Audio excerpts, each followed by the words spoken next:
ஒரு பக்கம் ஆண்டவராக இயேசு கிறிஸ்துவை போல எச்சரிக்கையா இருங்க, இன்னொரு பக்கம் பேதுருவை போல நம்ம மூலமா ஆண்டவருடைய திட்டத்துக்கும் தரிசனத்துக்கும் ஊழியத்துக்கும் சபைக்கும் சோதனை வந்துடக்கூடாதுன்றதுல ஜாக்கிரதையா இருங்க. கர்த்தர் பச்சைவாதமே பார்க்கல. என்ன தெரியுமா சொன்னார்? எனக்கு பின்னாக போ சாத்தானே, நீ எனக்கு இடரலாய் இருக்கிறாய். ஏன்? நீ தேவனுக்குரியவைகளை சிந்தியாமல் இருக்கிறாய். ரொம்ப சிம்பிளா சொல்றேன், தேவனுக்குரியதை யார் சிந்திக்கலையோ அவங்க சாத்தான். ஆமேன்னு சொல்லுவீங்களா?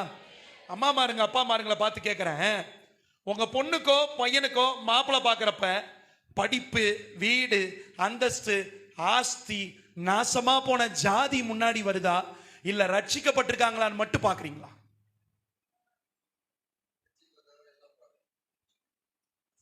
கன்னியாகுமரியினுடைய சாபக்கேடு ஜாதி தானே. ஏன்னா ஊழியக்காரனே சொல்றான், ஒரு ஊழியக்காரன் நம்ம கன்னியாகுமரியில, எங்க சபையில குறிப்பிட்ட ஜாதியார் மாத்திரம் தான் நாங்க பார்த்து கல்யாணம் பண்றோம், நீ நாசமா போவோம் ஜாதியோட. இருக்கீங்களா? குறிப்பிட்ட ஜாதியில மாத்திரம் தான் நாங்க பொண்ணு பார்க்கிறோம். சாட்சி இருக்குது, பத்திரமா வச்சிருக்கிறோம் எல்லாத்தையும், ஒருத்தவங்களும் தப்பிக்க முடியாது. ஜாதி பாக்குறீங்களா? ஜாதி பார்க்கிற சபையா? பேருக்கு தான் நாங்க முழு வேதாகம ஜெப ஐக்கியம் FGPC, வெள்ளையுதான் வெள்ளையும் சொல்ல, ஆனா உள்ள என்ன இருக்கு? நான் சொல்ற ஊழியக்காரன் FGPCல இருக்கிற ஊழியக்காரன். ஜாதி இன்னும் உள்ள இருக்குது. மீசைய சரைக்கிறதுலயும் ஜாடிய சரைக்கிறதுலயும் மயிரை கத்தரிக்கிறதுலயும் இன்னைக்கு பரிசுத்தமான ஆயிட்டோம். ஆனா அந்த நாத்தம் முடிச்ச சாத்தானுடைய சாணியாகிய ஜாதிய கழுவி எடுக்க இன்னும் புத்தி வரல. பெந்தகோஸ்தேகாரங்க நீங்க, நீ பெந்தகோஸ்தே இல்ல, நீ வெந்தகோஸ்து கூட சமம் இல்ல. ஜாதிக்கு சாவணும். கேக்குதா? ஜாதிக்கு செத்துட்டேன்றவங்க கையை உயர்த்தி ஒரு அல்லேலூயா சொல்லுங்க. இல்லனா விளங்கவே மாட்டீங்க. ஓப்பனா சொல்றேன், பரலோகத்துக்கு போவன்னு கூட கனவுல கண்டாதீங்க. கன்னியாகுமரி ஆட்டி படைச்சிடலாம், கர்த்தருடைய ராஜ்யத்தினுடைய சாயலை கூட நீங்கள் நான் தரிசிக்க முடியாது. ஜாதின்றது என்ன? கர்த்தர் படைச்சதுன்னு நினைக்கிறீங்களா? எவனோ ஒருத்தவன் எடுத்து வச்ச வாந்தி, எவனோ ஒருத்தவன் போட்டு வச்ச சாணம். அது காலில இருந்து வந்தா ஒரு ஜாதி, தொடையில இருந்து வந்தா ஒரு ஜாதி, நெஞ்சில இருந்து வந்தா, தலையில இருந்து வந்தா ஜாதின்னு சொன்னது எவனோ ஒரு உலகத்தான் வச்சிருக்கிற ஒரு கட்டுப்பாடு.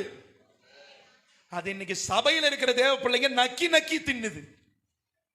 வெக்கப்பட வேணாம். கல்யாணத்துக்கு பொண்ணோ மாப்பிள்ளையோ பார்க்கிறப்ப என்ன கேட்குறீங்க? கர்த்தருக்கு பயந்துருக்காங்களா? கர்த்தருக்கு பயந்துருக்காங்களா? அந்த குடும்பம் ஏழைப்பாழையா இருக்கட்டும். அடுத்து நம்பர் 2, டவுரி.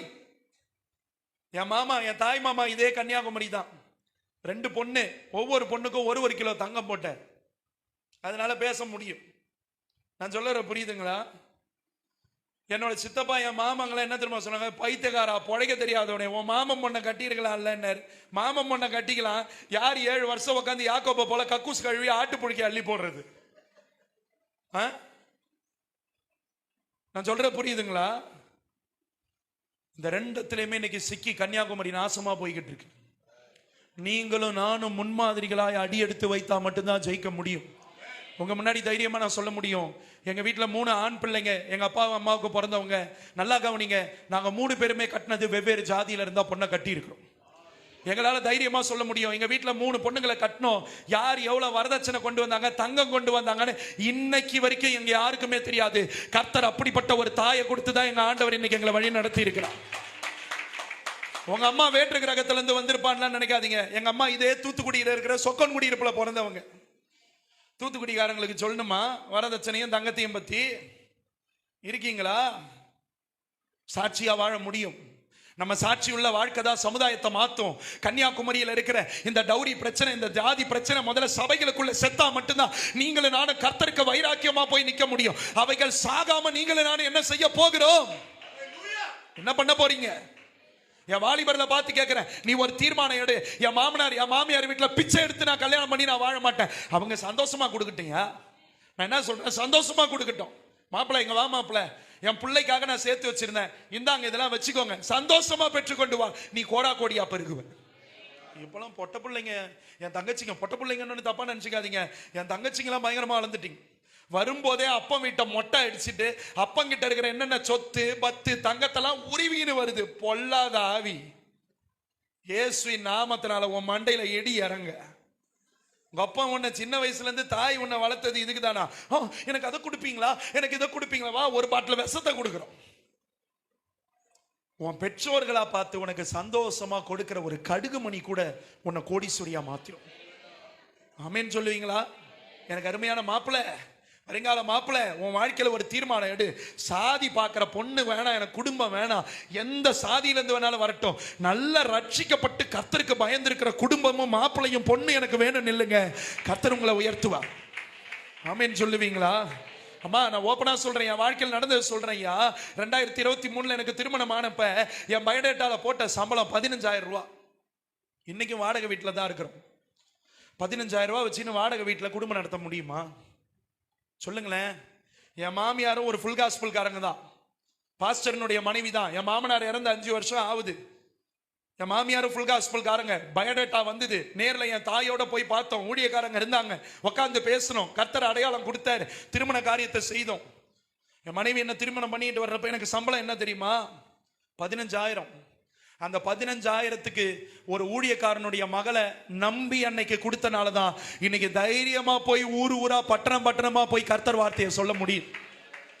15,000 ரூபாய் சம்பாதிக்கிறான், நிரந்தர வருமானம் இல்லை, சொந்த வீடு இல்லை, ஒரு பிச்சைக்கார பயலுக்கு என் பொண்ணை எப்படி கொடுப்பேன், நாங்களாம் யார் தெரியுமான்னு ஒரு ஊழியக்காரி நினைச்சிருந்தா இன்னைக்கு இந்த உலகம் பூரா ஓடி ஓடி சுவிசேஷம் சொல்றதற்கு இன்னைக்கு பிரிஸ்லி கிடையாது. மார் தட்டிக்கிறதுக்காக சொல்லல. ஒரு மாமியார், ஒரு விதவை தாயால ஒண்ணு முடியும்னா உங்களால முடியாதா? உங்க பொண்ணுக்கு எத்தனை லட்சம் கோடி சம்பாதிக்கிற மாப்பிள்ளைன்னு பார்க்காதீங்க, அதுக்கு பதில் கர்த்தரை பயப்படுற பயத்துல எவ்வளவு பெரிய கோடீஸ்வரனா இருக்கான்னு பாருங்க. உங்க பையனுக்கு எப்படிப்பட்ட பொண்ணு வரா, டௌரியோட வராளா, அதோட வராளான்னு பார்க்காதீங்க, கர்த்தருக்கு பயப்படுகிற மகளா குடும்பமானு பாருங்க, கர்த்தர் ஆசீர்வதிப்பார். ஆமேன்னு சொல்லுவீங்களா? கர்த்தருக்கு பயந்து ரட்சிக்கப்பட்ட குடும்பத்துல மாத்திரம் தான் நம்ம சம்மதத்தை வைக்கணும். ஆமேன்னு சொல்லுவீங்களா? அது பிச்சைக்கார குடும்பமா இருந்தா கூட பரவாயில்ல, கர்த்தர் உங்களுடைய இருதயத்தின் நிமித்தம் அவர்களை ஆசீர்வதிப்பார். ஆமேன்னு சொல்லுவீங்களா? எப்பயும் சொல்றது உண்டு. என் மனைவி கிட்ட திருமணம் ஆன பிறகு கர்த்தர் கொடுத்த மனைவி எஸ்தர் கிட்ட கேட்டேன். எஸ்தர், நான் எப்பயும் அவளை செல்லமா போடி வாடின்னு தான் சொல்லுவேன். எஸ்தர், எப்படி 15,000 ரூபா தான் சம்பாரிச்சிருக்கேன், நீ எப்படி என்ன கட்டிக்கிறதுக்கு ஒத்துக்கிட்ட, எப்படி உங்க அம்மா ஒத்துக்கிட்டாங்கன்னப்ப அது வாங்க எனக்கு ஒட்டி என்கிட்ட ஒரு ரகசியம் சொன்னா. என்னன்னு சொல்லுன்னு கேட்டா, அவ போய் முழங்கால் போட்டு ஜெபிச்சிருக்கிறா, கர்த்தர் நான் தானே அவருக்கு உறுதிப்படுத்தி இருக்கிறாரு. அப்ப சொன்னா, ஆண்டவரே 15,000 ரூபா வச்சு இன்னைக்கு இருக்கிற விலைவாசிக்கு உன் மூஞ்சில அடிக்கிற நிப்பான் பெயிண்டே வாங்க முடியாது. மேக்கப் கிட்ட தான் சொல்றேன், நாசமா போன கிட்டு. நான் சொல்ற புரியுதா? 15,000 ரூபாய் வச்சு இன்னைக்கு இருக்கிற குமரிகளை கட்டிக்கின்னு மாசத்துக்கு 4 சுடிதாரை எடுத்து கொடுத்து தாளம் நினைக்கிறீங்க. உன் பீரோல உட்காந்து கத்திக்கின்னு இருக்குது 120 புடவை, அந்த புடவையே உனக்கு விரோதமா சாட்சி சொல்லும். என்ன முறைக்கிறீங்க? போடாத துணியே 1.5 டன்னு கிடக்குது. அவ போய் கேட்டானா, ஆண்டவரே இப்படிதான் மாப்பிள்ளைன்ட்டீங்க, மாப்பிள்ளைக்கு 15,000 ரூபாய் தான் சம்பளம், இந்த ஆளை குடும்ப வச்சுக்கின்னு என்ன நடத்த முடியும் தெரியல, ஆனா ஒண்ணே எனக்கு நீங்க காண்பிச்சு கொடுத்த உங்களை தான் நம்பி நான் அந்த வீட்டுக்குள்ள வரேன், என்னை ஆசீர்வச்சு என் தேவைகளை சந்தியுங்க. நீங்க நம்புவீங்களோ இல்லையோ, திருமணம் ஆனப்ப நான் இன்னொரு பிசினஸ்ல மேனேஜரா இருந்தேன், அதை விட்டுட்டு வந்தேன், எல்லாத்தையும் விட்டுட்டு முழு நேரமா ஊழியத்துக்கு வந்தேன். கர்த்தர் இன்னைக்கு எங்களை ஆசீர்வதித்து எங்கள் பாத்திரத்தை எங்களுக்கு அளந்து போஷித்து ஒரு குறைவும் இல்லாம கடன் இல்லாம வாழ வச்சிருக்கிறார். ஆமென் சொல்லுவீங்களா? எதற்காக சொல்றேன்னா, இன்னைக்கு சத்ரு சோதிக்கிறவன் ஆண்டவருடைய திட்டத்தையும் தரிசனத்தையும் விட்டு உங்களை வழுவு வைக்கிறதுக்கு உலகத்துப்படி அப்படி இல்லை ஆண்டவரே, இப்படி இல்லப்பா, இதெல்லாம் நம்மளுடைய கொலத்தொழில், கொலை வழக்கம், கன்னியாகுமரியினுடைய வழக்கம், இது சாதி பார்க்கறது வழக்கம், டௌரி வாங்கிறது வழக்கம், அந்த வழக்கத்தோட அப்பால போ சாத்தானேன்னு கர்த்தர் சொல்றார். எப்பால போ? வீட்டுல யாராவது சாதி கீதி பேசுறீங்களா? ஒரே வார்த்தை தான் சொல்லுங்க, அப்பால போ. மூஞ்சி மேல சொல்லணும். ஆமென் சொல்லுவீங்களா? ஆமென் தானே? இல்ல இப்பால வா சாத்தானே வா. என்ன பாக்குறீங்க? இத்தனை நாள் நான் தாதிய உசுரா நினைச்சேன், இன்னையில இருந்து இதுவா நினைச்சிரு. காலி பிள்ளைங்களுக்கு புரியுதா? நான் அதை சொல்ல விரும்பல, இதுவா நினைச்சிருங்க. நான் சொல்ல வர புரியுதா? என் லாங்குவேஜ்ல சொன்னா, ஜாதின்றது சாத்தானுடைய சாணி, அவனுடைய கழிவை தூக்கி தலை மேல பூசிக்கின வாசனையா இருக்க, வாசனை நாறுது நம்ம கதை. ஆமேன்னு சொல்லுவீங்களா? வேகமா ஓடிடலான்னு நினைக்கிறேன், இதுக்கப்புறம் என் பாடி தாங்காதுன்னு நினைக்கிறேன் நீங்க முறைக்கிற முறைப்புக்கு. நம்பர் 2 பார்க்கலாமா? உன் செய்தி இதுக்கப்புறம் எனக்கு கேட்க பிடிக்கலன்றீங்களா? பிடிக்கலனால 3/4 மணி நேரம் கேட்டு தான் தீரணும். ஆமேன்னு சொல்லுவீங்களா? ஆன்லைன்ல இருந்தா கூட, இவன் பாரு எப்படி பேசுறான்னு மூடிட்டு போயிடலாம், இங்க தப்பிக்க முடியாது.